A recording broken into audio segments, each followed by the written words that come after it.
the Chinese had for thousands of years understood that consciousness is not, of course, only in who we are, it's in nature, but also where we live. That there are places that everything literally has a conscious expression, or is an expression of that infinite consciousness, in even in the three-dimensional version of it.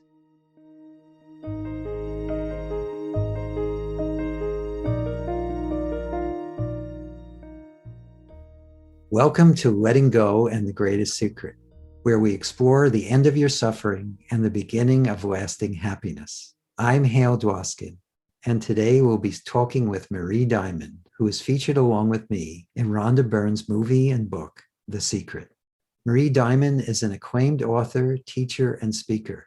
She created the popular Diamond Feng Shui, Diamond Dowsing, and Inner Diamond meditation programs.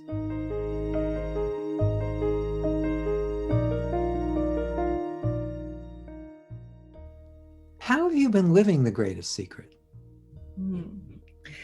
Well, I think what I would say, it really started for me when I was 15 years old, and when I had a near-death experience where I was, run over by a truck. I was declared dead, actually, and I went into being complete consciousness.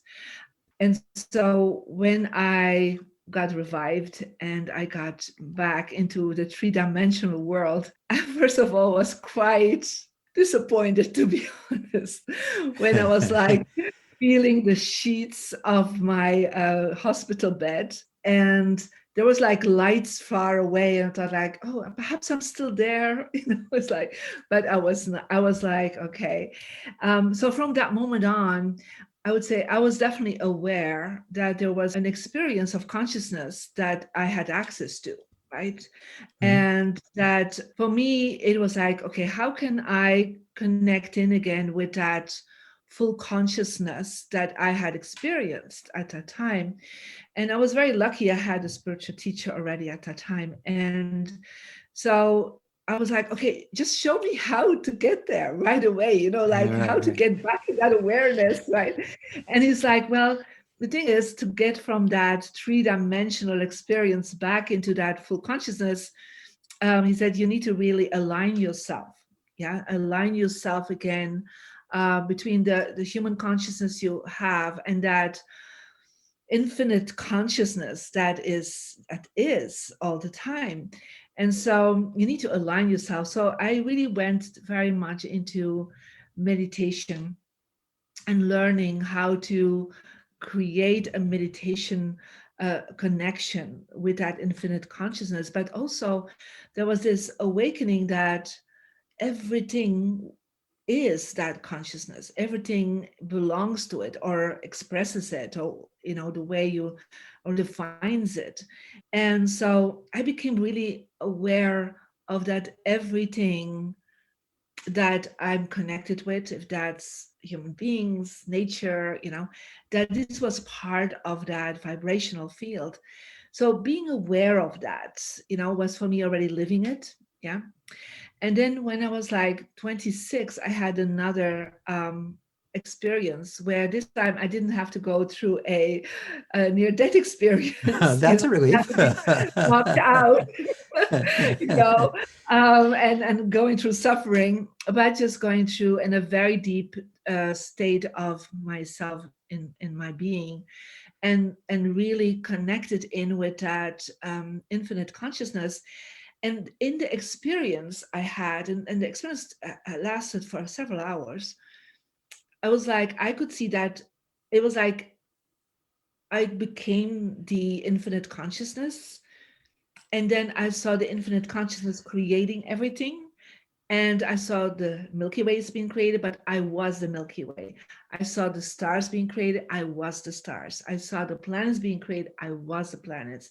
I saw human souls being created, and what was on the planets being created. And I was all of that. And so when I came back into the body, like, okay, I am that now. And that really just made it was like, what started at 15 and like at 26, it kind of expanded to understand that infinite consciousness, but also to be it now. And from that moment on, the next day, I remember I was still a lawyer at the time, and I went to my law practice in the train, and I was looking from that moment on, and I was like, to everything, and I was like, what is the big difference now? And the big difference was the Hmm. love I felt for everyone, the love, the compassion, I just was like, oh, they don't know, they are not awakened yet, but they will one day get in touch with that infinite consciousness. And I felt like living it was looking at them as they were infinite consciousness, because then I was thinking then they perhaps will be faster wakening up to that infinite consciousness that they are, if I can look from that perspective. So that's how I kind of live. The greatest secret is that I look at everything and everyone and every situations from that infinite consciousness. And as I'm looking at it, when I speak, I am in that alignment with that experience. And so I hope that by living it completely, that they will also awaken to that infinite consciousness. Well, that's wonderful. That's wonderful. And I was going to ask you, but yeah, I think you've already answered this. So, how has it matured for you since 26? I know that which you are doesn't change, but how has it continued to unfold in Marie's life? Well, at that time, I was quite alone in knowing what was happening. I had nobody to talk to about this. Sure. I came from a Catholic family in Belgium, and so even if I wanted to try to explain it to like a priest that I knew, it was like, okay, he doesn't get what I'm talking about, right? So I started researching, and only when I was like 28, I started meeting people that kind of got a little bit of what I was talking about. And then I met more literally teachers that were in the physical form, because my teacher was not a physical form teacher, he was an immortal. And so what it has become in depth, first of all, I went on a journey to find other people, that Right. had that Yeah. experience. And I remember one time, I was about 28, and I started having these dreams of this woman with curly gray hair, and she was much older. And I was like, oh, and I could see like she knew this. She knew what I was talking about, what I had been living through and living Yes. now. And so I found that out, and she had dreams about a woman with curly blonde hair, because at that time. And so she was telling everybody, if you know about this woman. And so we finally met, and we were actually living in the same city. And I remember going to see her, and the first thing she said, oh, you're it. And I'm like, oh, you're it too. So there was like a recognition that we both had a level of awareness that probably the people around us did not experience yet. Yeah. And that we both have found the greatest secret, right? So what has matured, first of all, and that is something that I'm so blessed of, to know people that know what the greatest secret is, right? Yes. Yes. That live it, that we can have conversations about that. And of course, at that time, I was a lawyer, right? So I was not really, I tried to bring that into my work as a lawyer for the government. I was Mhm. a governmental lawyer. But then at 31, I started really teaching about this. I started having classes and seminars about enlightenment, about consciousness.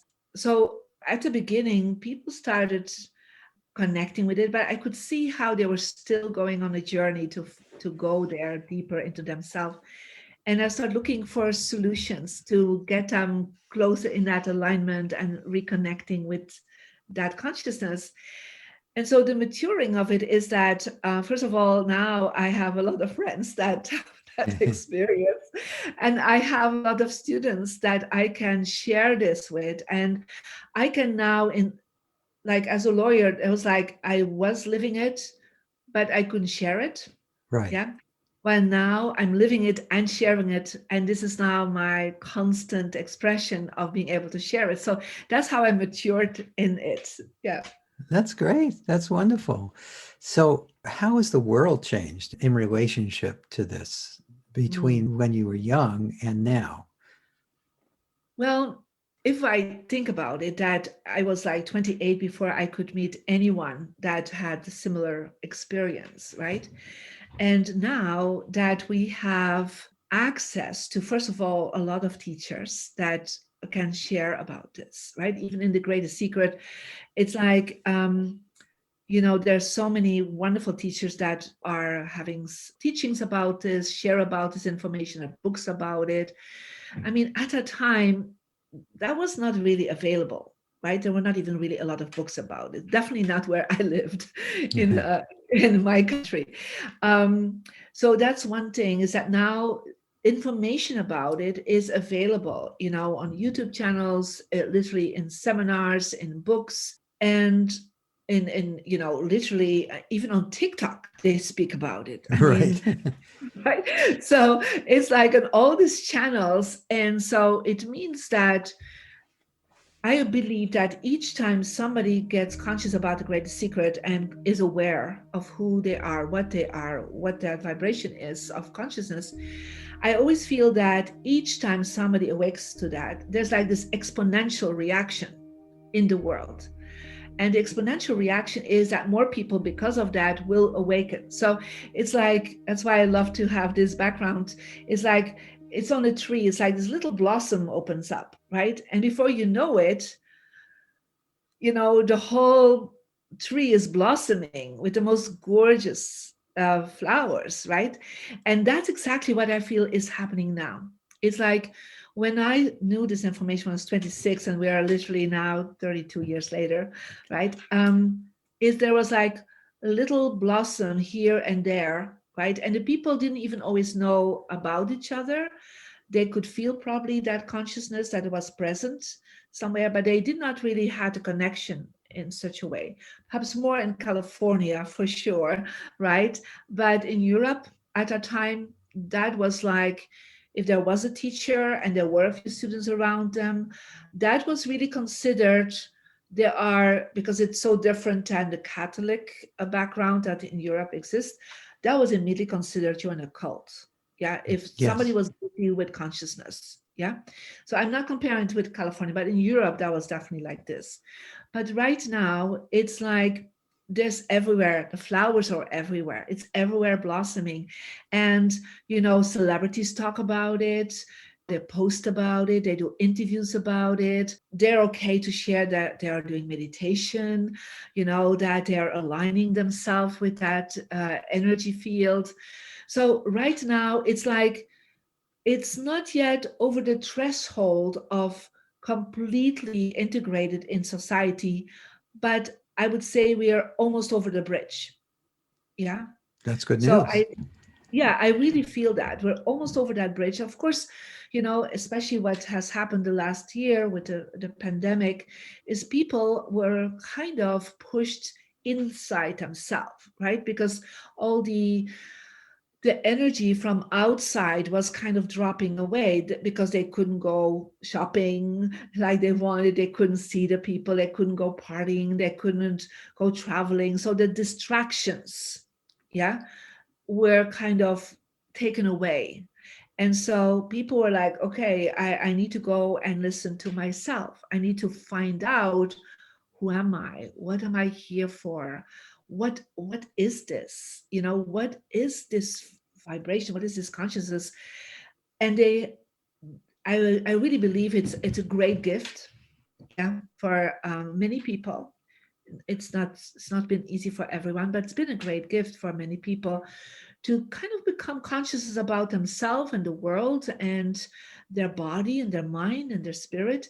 So I feel like there's this opening that happened, and we still need to continue that opening, right? But I do believe each time that somebody becomes aware of that consciousness, that infinite conscious that they are, each time it's an exponential reaction. And I see that I have students that are more than 26 years with me now. And I already see their next generation. I see their children now. I see some of them, have grandchildren. And so I see like they have really continued sharing, or people saying like, oh, I could never talk about meditation, I could never talk about consciousness to my family, but in the last year so many of them have been saying, I've been talking to my sister about this and my children. So there's like, it's been a lonely path for many people. There were like these little flowers starting to blossom, but now they're finding each other because they find each other on social media. They find each other by listening to a podcast. They're finding each other through books, but they also find each other literally in each other's family. There's an opening happening. So I'm really excited for that because That is exciting. it is super exciting. And when I started, I thought like, I'm living for these times. And now I'm like, oh my God, this is the time where I'm living for.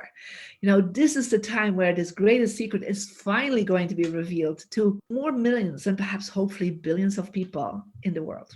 Yeah, yes, I agree with you 100%. That would be amazing.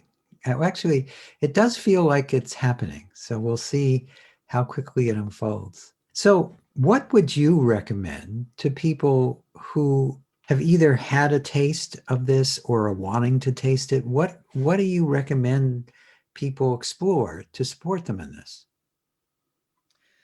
Well, one of the things for me that I have seen and that I have suggested to other people is, even if you had a taste of it or you want to really explore deeper into it, is that you need to create a consistency of connection, not just having like this aha moment or like, oh, this exists, or a little glimpse you have from it, right? But you have to keep every day connecting with it, even if you don't have this immediately complete connection with the consciousness. But it's like you have to reach out to it, you have to open yourself for it. And that can be done through meditation daily. And there's so many beautiful practices. I also believe it can connect it by walking in nature and being aware of you being in nature and seeing the beauty of nature that is totally an expression of that infinite consciousness. It could be that you love doing this through breathing exercises. It could be that you also feel, I don't want to do this by myself, but I need perhaps to find a teacher, yeah, that can create a little shortcut for me, right? Right. Yeah, teachers are So good at that. Yeah. they are, right.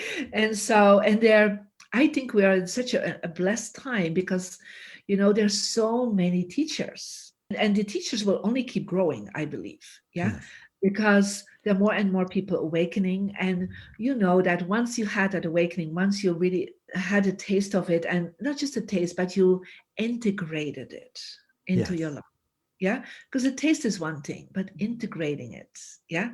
So at 15 I had a little experience of it, but at 26 I integrated it, you Yes. know and every day I'm still integrating. The integration keeps going. It's like you become more and more aware, and more you're living from that experience. Is that I really would suggest people to reach out to somebody that can help with that. Yeah. Another aspect, and that's a really powerful aspect that's in the greatest secret, is that, to release some of our limiting beliefs. Yes. Yeah. Is, I think, a very crucial aspect. Because even if you had a taste of it, immediately your mind comes in and like, yeah, that was just a one moment, one thing that Right. I Right. Right. did, Right. right? But and then our ego personality comes in. Yeah, yeah, but let me hold you back, let me control you a little bit. But finding techniques like yours and many other wonderful people that help you to release your limitations. Yeah. Others that perhaps you feel like you need support in aligning with that consciousness, because I really believe we need to every day take time to realign with it. Yeah. Yes. Because that consciousness is always there, but we need to understand that it's easy to get out of it. It's easier to get out of it than to get connected with it. So we need to realign all the time. And aligning means we are aware again, it's there. Yeah, it's present in us. Yeah, that's a realigning for me. Yes. Yes. That's great. Yeah, that's a great suggestion.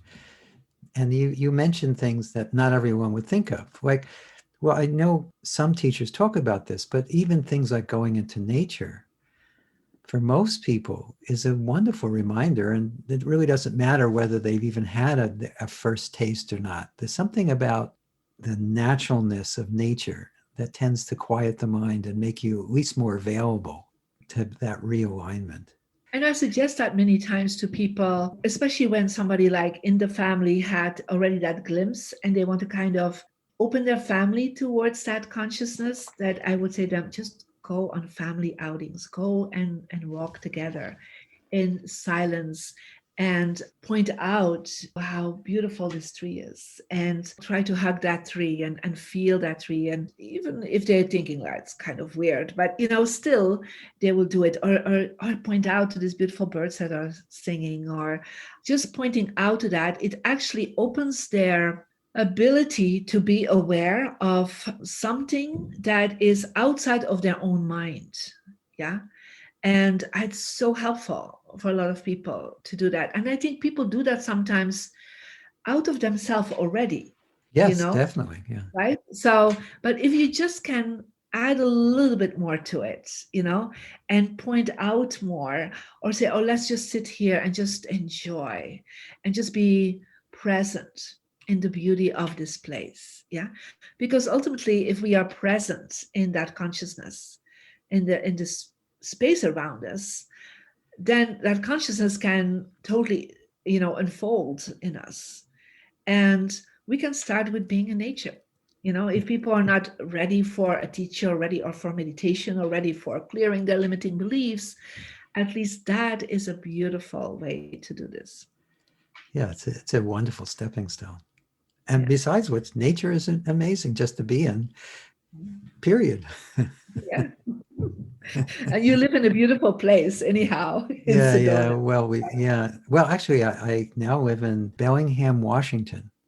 Oh, I didn't know that. Yeah, which is in between Vancouver, British Columbia, and Seattle. So Oh, it's an exquisitely beautiful spot. There I are heard mountains like the one of behind you there. Yes, they are. But this is a picture not from where I live. So I live in the south of France. So I Yes. have the Mediterranean around me and mountains. So I'm also super happy here. Yeah, I'm sure. I'm sure.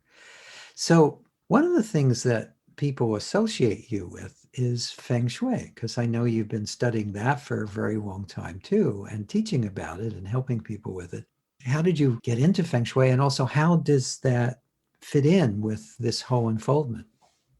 Yeah. So, as a child, I was always aware of the energy of the environment.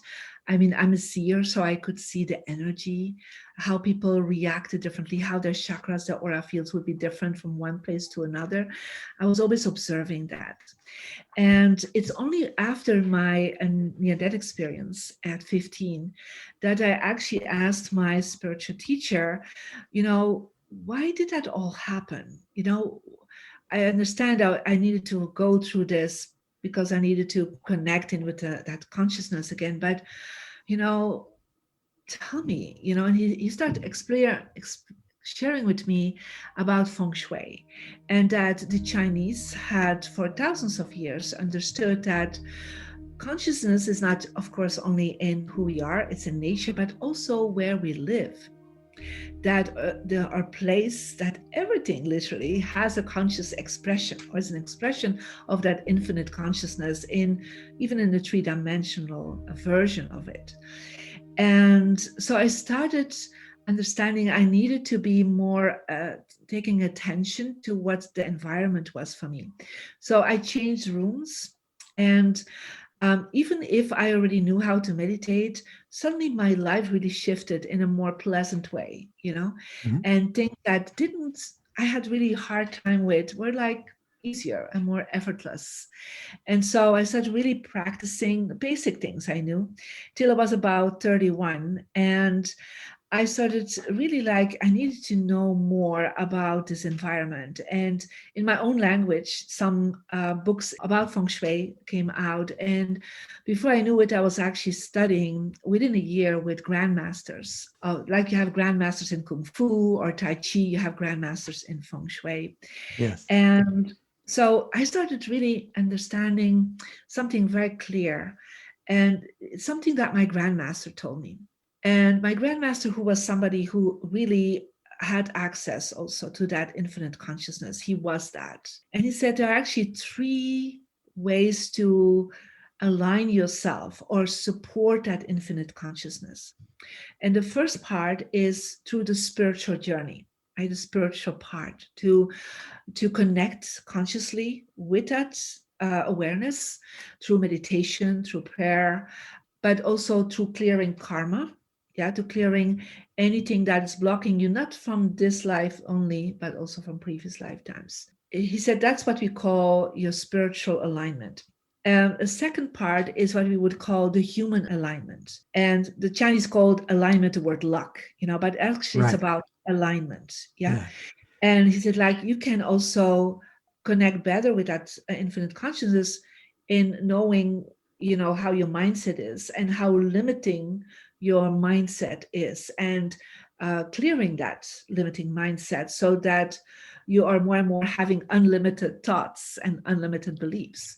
And he said it's also on the feelings level and the emotions. These also can be blockages. And when you are in the state of that unlimited consciousness, there is a love and there's a gratitude and there's a bliss that you can connect with. And then he said there's also into taking actions. So if you are, supporting people, if you're of service, if you're helping people, right, that also helps you actually to align with that consciousness. And you do that in a very conscious way from a level of compassion. But he said there's a third way that we as feng shui masters have seen affects your consciousness. He said if we look at all the great masters, the enlightened ones, when a disciple is ready to really connect in with that infinite consciousness, they will bring that disciple to a place where there is such a beauty, such a high energy, such a prana. Think about the mountains where you are, like the mountains I have here behind me, right? They would bring them to these places, or they would build close to this, what we would call sacred places, but these are actually places that have an easier access to that infinite consciousness. They would build temples. Yeah, they would build churches or whatever they would build, so that people there could then practice the alignment spiritually Mhm. and that alignment on a human level with people that are living in the temple or in that community. And he said, but we're coming in a time that information was passed on for thousands of years only to the people that were in power or had higher knowledge. So the temples and the palaces were always built in such a way that both the emperor or the elders or the priests had an easier access, an easier alignment with that infinite consciousness, so they could make decisions from that place. They could make decisions from that field. And he said, but we're coming in a time now where there's millions and millions of people that will reach that awareness, that will realize, that consciousness, and they cannot all come to the temples, they cannot go all to the church, they cannot all go to visit the mountains, right? It needs to happen where they live. And so for me, when I was studying feng shui, and I was already teaching about enlightenment and aligning yourself with that infinite consciousness, I always felt that when I was in my classes, people were like, yeah, they went up to that field and it was an awareness. And then they went home and it was like, it's almost like that access, that alignment kind of closed off, that Mhm. closed down. And I thought like, oh, perhaps this is the missing link. Yeah. And so I started teaching people, some basic feng shui principles as I was studying and growing into it myself to become a feng shui master. And it's not that your house becomes a temple because your house needs to be a living being where you have children and you perhaps you have a business and you want to see your family and your friends. But what if we could raise that vibration of that home so that the alignment is easier, so that it's easier to think, feel, and do, and align yourself spiritually with that infinite consciousness. So I thought like, well, if I can create enlightened homes, or homes where that enlightenment, where that realization, where that consciousness can live constantly, and it's easier to be in that vibration and in that experience, then I will be able to create much more people that live that consciousness. So for me, Feng Shui was a tool to help my students to live in that consciousness.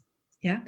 And so for me, Diamond Feng Shui is really creating an enlightened environment. So an environment where everyone can really totally live in that consciousness that is in them, but knowing that everything that surrounds them can be a reflection of that consciousness that is within them. Yeah, beautifully put. I've never heard it explained that way. I've known about your work for a long time, Marie, but I've never heard the backstory.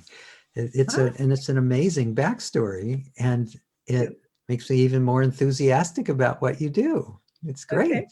And so, what other things do you recommend to people? So there's Feng Shui, and there's these things we've gone over together, but can you give us some things that are more tangible? Well, those are all very tangible things, but some more specific things that people listening to this will find helpful to do either on a daily basis or occasionally, or just what else can people do to support themselves in this? Well, I do believe that when we are in that state of consciousness, we actually have a level of harmony, or we are in a space of harmony in ourselves. Yes, definitely. Yeah. And of peace, harmony, well-being, right?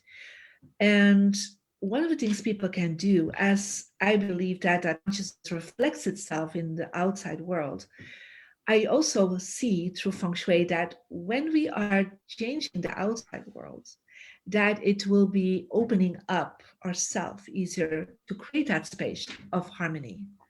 And so that's why looking at your space and clearing your space and harmonizing your space and letting go of clutter and letting go of chaos, because in that consciousness, there is no chaos. Yeah. It is an infinite source.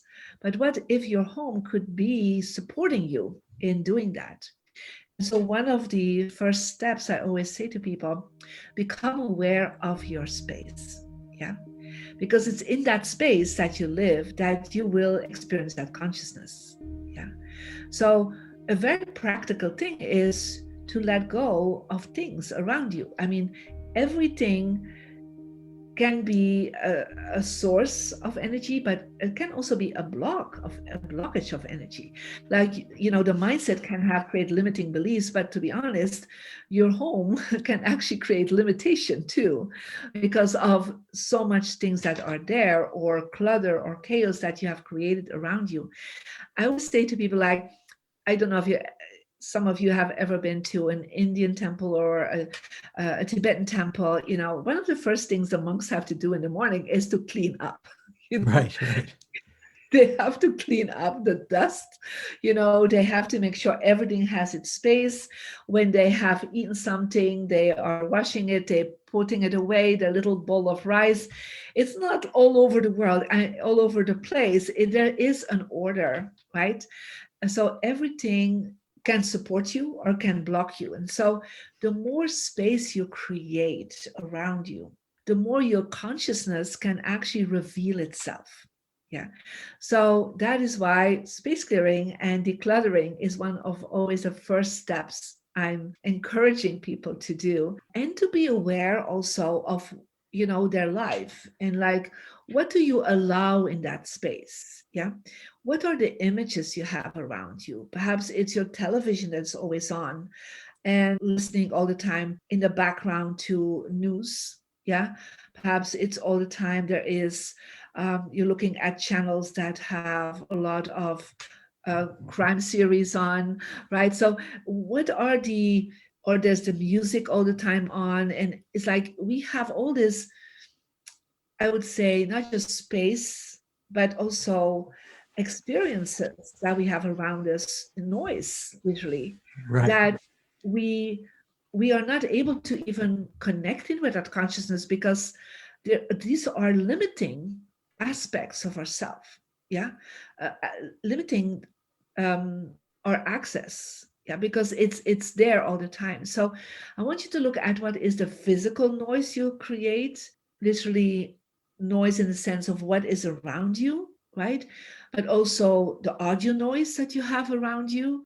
Because ultimately, to really connecting with that conscious, you need time for yourself regularly, tapping into that. Yeah. You need space for it, but you also need silence. Yeah. And so when there's too much things around you, it affects your silence, your connection with that consciousness. So these are a few things I want you to really look through your house. It's like, not that your house has to look like a temple, not that you have to have all the time angels and saints, and it's not about that. There is in feng shui a certain level of harmony of colors that creates that peaceful energy. Mhm. But I just want you to look not just around you, but also listen around you. Yeah. And perhaps you are totally all the time on this little thing called an iPhone, right? And that is also noise. That's Yes, digital noise, definitely. right? And so it's possible you're not having time for that. I mean, if people say, "Oh, I don't have time to meditate. Oh, I don't have time to be conscious," I'm like, yes, you do. Yeah, you do have time for that. Just start being conscious how much hours you've been flipping Right, through, right. right? Exactly. Or how much hours you've been binge watching on Netflix. That's You know, right. That's right. how That's much right. hours you've been listening to all kinds of things. I don't know, but if we would start calculating that per day, Yeah, right? plenty of time. That's right. That's right. Plenty of time. When I do retreats with people, I always recommend that they go on a digital fast. Yes. Obviously, if you need to be in touch with your family or to something important for business, but otherwise, just go on a digital fast and stay focused on your true self, that silence, the beauty, the peace that's at your core. It And is. just doing that helps tremendously. Totally, because it's time to connect. And that's the most precious thing. For me, I always take time to do a conscious connection with my consciousness, Mhm. in the morning, right? And at the evening. And, during the day, the more you do that on a regular level, the more these 2 points of conscious access start linking themselves together, and the more you start living. If you I was just making soup, right? So then it's like, this is conscious soup, right? Right, right, right, right, right. So it's like your life becomes a total expression of that consciousness that you are. But if you take time, and I always say to my students, mornings and evenings, just 5 minutes. I mean, let's be honest, if you don't find 5 minutes, stand up 5 minutes and go to bed 5 minutes later. And perhaps during the day, take a little moment to reconnect. And you will start bridging that more and more, and your life will be more a conscious journey in everything you do. That's perfect. That's great. That's great. So let's see if there's anything else. Is there something that you would recommend that people do, say, over the next week or month or just the next few days as a challenge that you would recommend to people to become? It doesn't have to be necessarily connected to Feng Shui. It could be connected to the other teaching that you've been doing from a very young age. But what would you recommend as a challenge for people to focus on to really support what you've been talking about? Well, I have this little meditation that I'm teaching. It's called the Tubes of Light meditation. It was actually a meditation that my teacher gave me when I was 7, and it's available on my Mary Diamond application. So it's for free available. And there's a little meditation, 5 minutes, and hundreds of thousands of students do that meditation every day. Is And it what? something you could do with us now? Yes, I would love to. Let's Yeah. do it. Yeah. Okay. Great. Okay, so may I invite you to just close your eyes and sit in a relaxed position, and just take a deep breath in and become aware of your breathing. Become aware where your breath is going into your body. And you can even visualize that it's not just a breath, it's like light. It's like the conscious light that is present in everything, in the universe, in you. Connect now with that light consciousness. And as you breathe out, kind of let go of any limitation or stress or blockages that conscious or unconscious you have around who you are, what you do, how you express yourself. And it's like your whole body, your whole aura field, who's like an arm length all around you, is kind of connected now, reconnected consciously with that light vibration. And feel it also connecting in with through your feet with the earth, knowing that you are one also with the consciousness of this planet.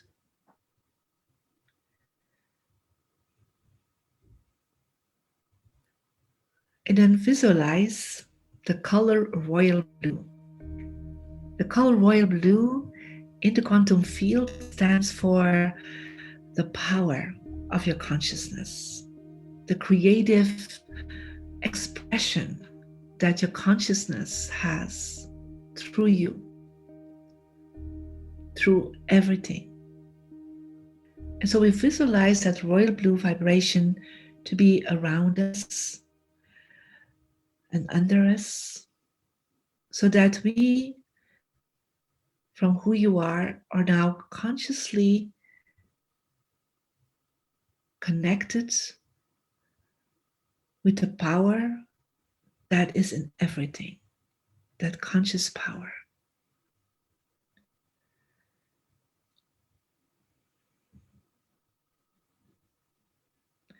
And visualize then and become aware of the color rose. And the color rose stands in that conscious field for all the love and support there is for you, connecting in with other people that live the greatest secret, that are aware. Connect now consciously through loving support with them, receive that support, give that support. You also, this is a place to connect in with, this moment to connect in with your teacher, the guidance,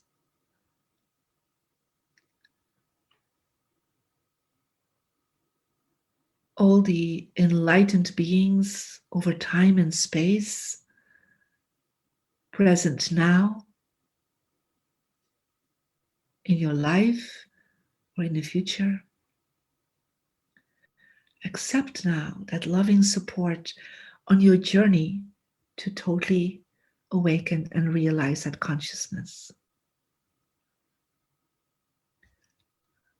And then visualize the color violet. And the color violet, you visualize it from like under your feet, gently going through your body and your aura field till above your head into the universe.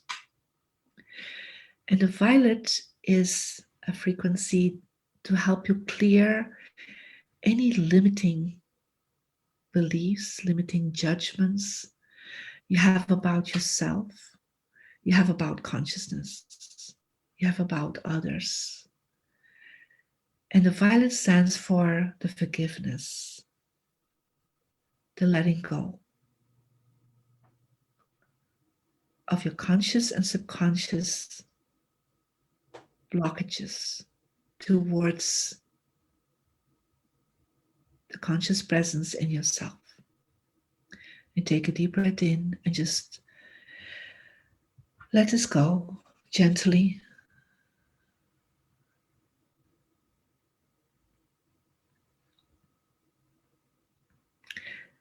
And then visualize that an arm length above your head, there is like a bright white light.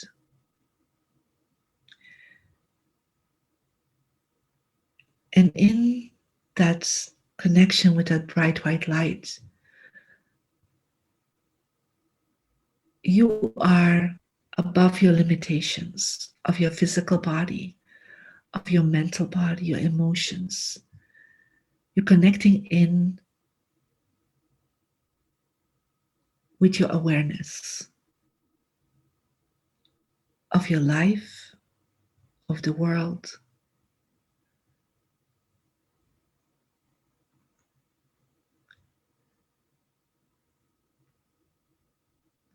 And focus on that light, knowing that from that light, you can connect a conscious creation, a conscious connection with everyone and everything.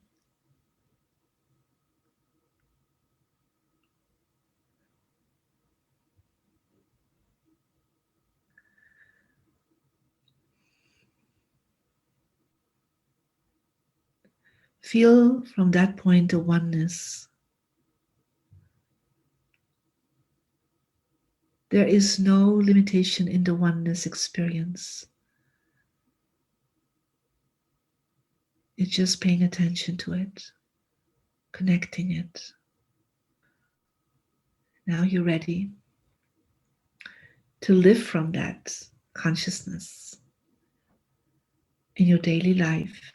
So bring your hands together, move your hands, bring your warm hands in front of your eyes, open your eyes, and let go of your hands. This is a very simple meditation, and I love the fact that you have royal blue on as a shirt. That's right. It's one of my favorite colors. Yeah.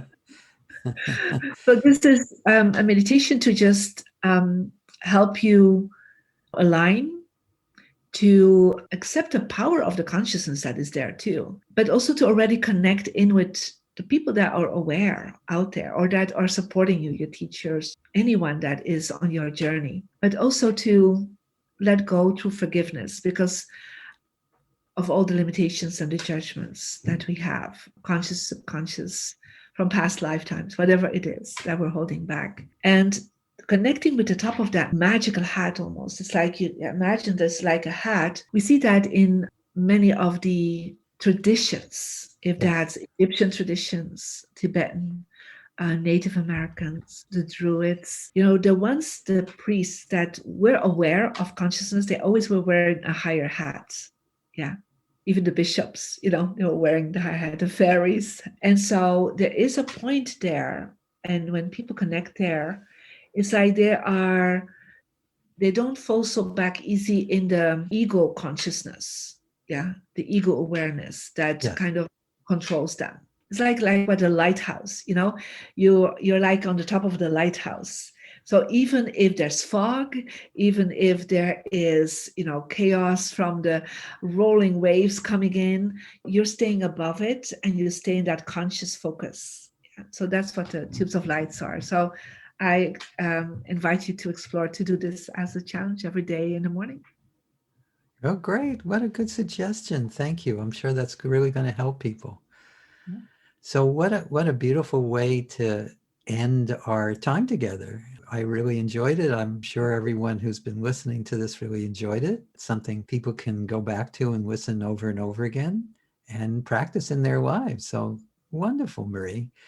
And we'll have all your information in the show notes so that people will know how to contact you. And it's really been a pleasure to spend this time with you. Thank you for agreeing to be part of Letting Go and the Greatest Secret.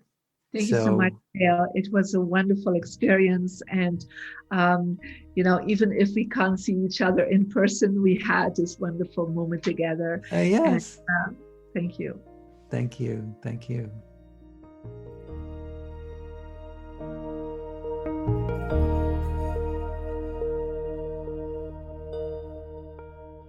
I appreciate how Marie Diamond helped us understand how our environment and our homes are expressions of infinite consciousness. and that good Feng Shui can help raise our vibration so we can more easily live the greatest secret. To learn more about Marie Diamond, her teachings, and her wonderful programs, visit mariediamond.com. That's www.mariediamond.com. If you enjoyed this podcast, please subscribe so you can have immediate access to future episodes. Please give us a 5-star rating and share it with the people you care about. If you'd like to learn more about my work, my mentor Lester Levinson's work, and the Sedona method, please visit sedona.com. As you explore our site, you'll learn the key to lasting happiness, success, peace, and emotional well-being. We have books, courses, events, and plenty of free material to explore. Again, go to sedona.com. That's sedona.com. Thank you for being here, and we'll catch you on the next episode of Letting Go and the Greatest Secret.